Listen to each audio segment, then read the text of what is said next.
વાત આપણે રામ લક્ષ્મણ અને સીતાની વાત કરીએ થોડી. અત્યારે હડાહડ કળજુગ ગાલી રહ્યો છે.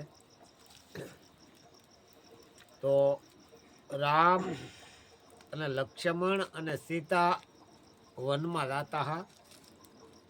તો પણ ડુંગરા આવ્યા એટલે લક્ષ્મણ ડુંગરા નજર ફેરવતા જાય.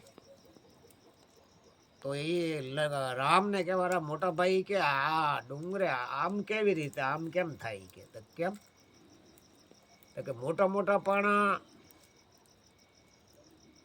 ઇધર હેઠા આવે નીસા નીસા પાણા ઇધર ચડે. તો કે આ બધા કળયુગ ના એંધાણ છે કે લક્ષ્મણ કે કેવી રીતે તો કે આ મોટા મોટા માણસો છે ને એ નીચે આવશે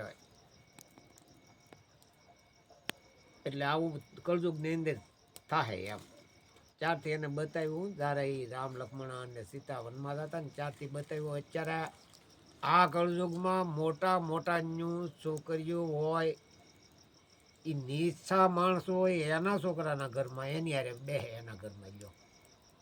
હું આપણે તેથી આ રામને વનમાં હતા ત્યારે આ પાણા જોઈને વાત કરી રામ કે આનું પ્રમાણ કળયુગમાં બતાવે છે આ. તો હવે આ અત્યારે આવું આ બની રહ્યું છે. મોટા પાણા હેઠે આવ્યા નાના ઇધર સડે. બોલ કાળ ભૈરવ. જય